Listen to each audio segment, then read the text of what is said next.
Mas recebereis poder ao descer sobre vós o Espírito Santo e sereis minhas testemunhas, tanto em Jerusalém como em toda a Judeia e Samaria, e até aos confins da terra.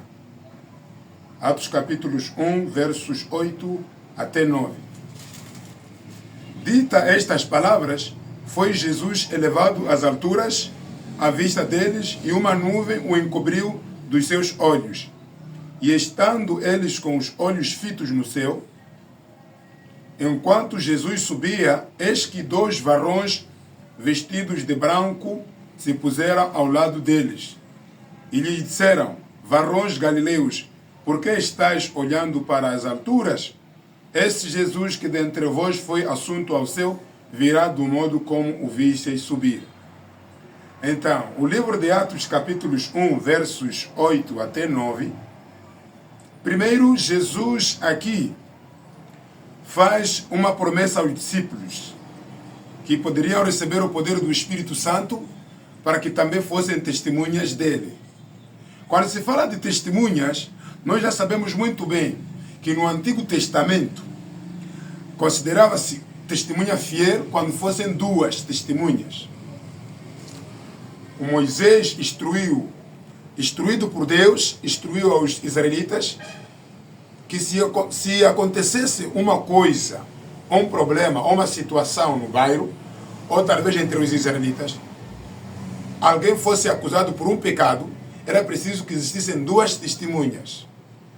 Isto significa que a Bíblia, a palavra de Deus, são essas 2 testemunhas que hoje nós estamos a aprender.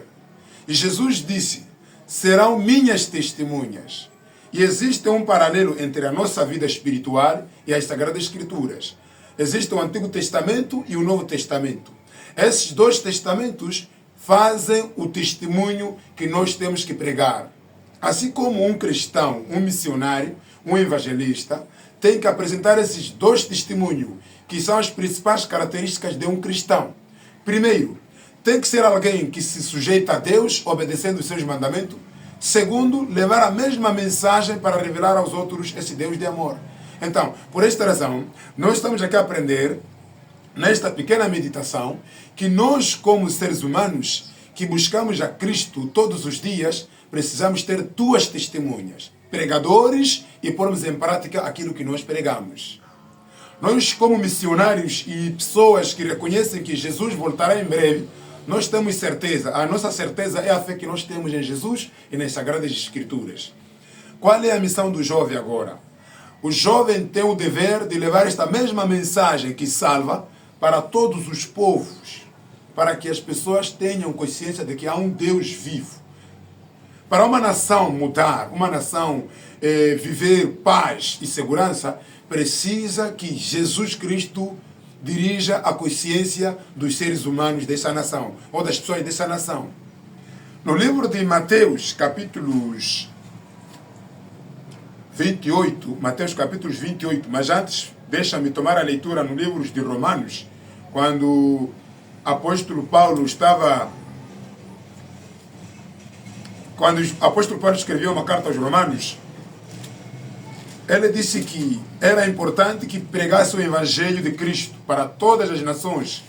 Não importa a raça, não importa seja branco, seja negro, qualquer pessoa que receber esta mensagem, sinta-se que está perante Deus e que através de Jesus, por meio da sua palavra, nós temos a garantia da vida eterna.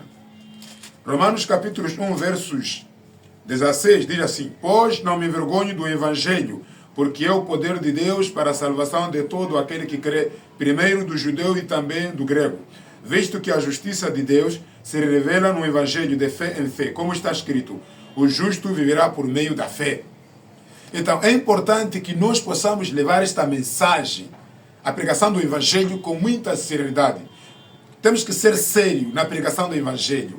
Precisamos primeiro buscar a presença do Espírito Santo, para que o nosso caráter seja moldado através das Sagradas Escrituras. Você é evangelista, quer pregar o Evangelho? Primeiro pregue a si e depois pregue a sua família. Esta é a missão. Jesus disse: em Mateus capítulo 10, verso 6, ela diz que ide primeiro as ovelhas perdidas da casa de Israel. Significa a primeira preocupação de Deus é purificar primeiro a igreja e depois a igreja levar esta mesma mensagem para ele pregar para os pagãos, para aqueles que não conhecem a Cristo. Se nós obedecermos os mandamentos de Deus e fazermos a vontade do Senhor, temos que ter certeza de que o Senhor lá nos céus vai lançar milhares de bênçãos nas nossas vidas. Eu não estou a falar de bênçãos materiais, não estou a falar de bênçãos visíveis, eu estou a falar de bênçãos espirituais. Cada vez mais você vai se aproximando de Deus. Então, aqui está a mensagem para um missionário. O missionário tem que se purificar. Existem princípios que o missionário tem que seguir. O primeiro princípio que o missionário tem que seguir, missionário que está disposto para pregar o Evangelho, tem o primeiro princípio. Encontra-se no livro de Marcos capítulo 8. O livro de Marcos capítulo 8, versos 34. Diz assim a palavra do Senhor. Então, convocando a multidão e juntamente os seus discípulos, disse-lhes: se alguém quer vir após mim, a si mesmo se negue e tome a sua cruz e siga-me. Quem quiser, pois, salvar a sua vida, perdê-la-á. E quem perder a vida por causa de mim e do Evangelho, salvá-la-á. Que aproveita o homem ganhar o mundo inteiro e perder a sua alma? Que daria o homem em troca de sua alma? 38. Porque qualquer que nesta geração adúltera e pecadora se envergonhar de mim e das minhas palavras, também o Filho do Homem se envergonhará dele, quando vier na glória de seu Pai com os santos anjos. Aqui está o primeiro princípio de um missionário. O primeiro princípio de um missionário é a entrega total. A entrega pessoal e total para o Evangelho. Um cristão, um missionário, tem que negar-se a si mesmo. O que quer dizer negar-se a si mesmo? Não fazer o que ele quer, mas fazer o que o Mestre Jesus ordena. Seja em questões espirituais, questão de obediência, e seja em questões de pregação do Evangelho. Temos que ficar a saber que um missionário, por ser missionário, ele tem o preço da liderança, o preço de um missionário. Missionário é aquele que vai anunciar as boas novas. Alguém que tem misericórdia dos outros, que tem paixão pelas almas que estão a se perder. Tem que se entregar, tem que se negar a si mesmo. Não pode se preocupar com o que vai comer, não pode se preocupar com o que vai vestir, não pode se preocupar se talvez alguém vai lhe criticar, ou talvez alguém vai lhe zombar, ou qualquer coisa dessa. O cristão tem que sempre ter uma vida de oração e dependência a Deus. Negue-se a si mesmo. Este é o primeiro princípio de um cristão. O segundo princípio fundamental de um cristão encontra-se no livro de João. João capítulo 15, versos 5.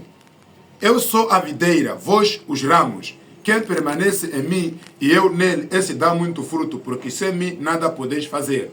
Então, temos que estar conscientes de que nós, como missionários, somos os ramos da videira. A videira é Cristo e nós somos os ramos. Se permanecermos obedecendo os mandamentos de Cristo, quem permanece em Cristo e ele nele, Cristo nele, esse dá muito fruto. O fruto que está -se a referir aqui é o fruto do Espírito Santo. O amor, a paciência, a pregação do Evangelho, domínio próprio.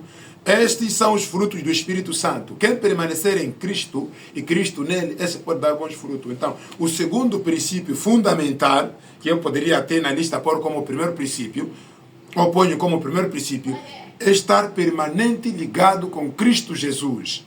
Estar ligado com Cristo Jesus não se trata de uma ligação direta, porque nós já não podemos ver de uma forma pessoal, física, Jesus aqui, mas nós podemos de uma forma espiritual, através do Espírito Santo, que vai nos guiando nas Sagradas Escrituras, e na oração e jejum, nós vamos estar ligados com a fonte da vida, Cristo Jesus. Por isso, este é o segundo princípio fundamental para que um missionário possa estar preparado.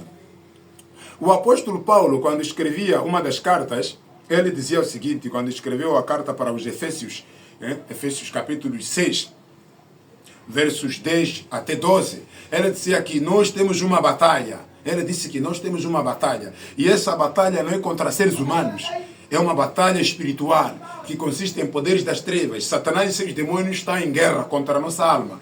Então, um cristão tem que estar preparado. E a única e a principal arma que um cristão tem e pode ter é Cristo. Jesus Cristo é a única fonte de salvação e de proteção para todos os ataques de Satanás. E Jesus, como nosso Criador e Salvador, Ele nos recomenda a Bíblia. Buscarmos, termos uma mente bíblica. Santificação.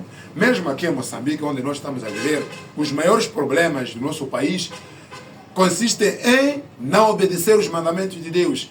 Eu acredito que se Moçambique fosse um país cristão, eu quando digo cristão, não que não sejamos cristãos, mas eu estou a falar cristãos bíblicos, pessoas que temem a Deus, que guardam os mandamentos de Deus, eu acredito que será um país de paz. Por mais que haja dificuldades, sempre teríamos soluções para resolver os nossos problemas. Mas por ser uma nação que afastou as Sagradas Escrituras, que aparentemente parece que é uma nação religiosa, hoje estamos com esses problemas que não estamos a conseguir. Muita corrupção, muitos divórcios nos lares, jovens viciados, muitos problemas. A nossa mente mais está ligada para diversões, festas, por falta da presença do Espírito Santo e a ausência das Sagradas Escrituras no nosso país. Assim como numa caminhada cristã precisamos de Cristo, Bíblia, o Espírito Santo como nosso guia, assim também no nosso país. Se fosse um país cristão, nós teríamos vencido essa batalha. Então, nós como cristãos e missionários especialmente, precisamos levar essa mensagem, a palavra do Senhor, para os 4 cantos desse país e deste mundo, informarmos que só há uma cura para os nossos problemas, Jesus Cristo. Espero que esta mensagem e esta informação profética possa estar no seu coração. Que o Senhor te dê um espírito missionário, que o Senhor te dê uma capacidade para que você tenha sabedoria bíblica, para que a sua vida seja consagrada somente nas Sagradas Escrituras. Que Deus possa te abençoar e possa multiplicar mães jovens para essa área missionária. Eu sou o irmão Elias e queria deixar esse apelo para todos os missionários, não só moçambicanos, não só africanos, mas em todo o mundo. Dizer que Deus nos ama e que está pronto para nos usar como seu instrumento. E queria também aproveitar e dizer que podem fazer parte dos nossos grupos de estudos bíblicos. Nós nos localizamos em Moçambique, na província da Zambésia, no distrito de Mucuba. E para os que querem fazer parte dos estudos bíblicos, em todos os bairros desse distrito, nós estamos com essa missão de abrir centro de estudos bíblicos nas casas e queremos pedir para que os irmãos aproximem qualquer bairro onde você estiver, pode procurar saber sobre um estudo bíblico. Lá há um grupo de irmãos em Cristo e vai nos encontrar lá. Que Deus possa te abençoar, em nome de Jesus. Amém.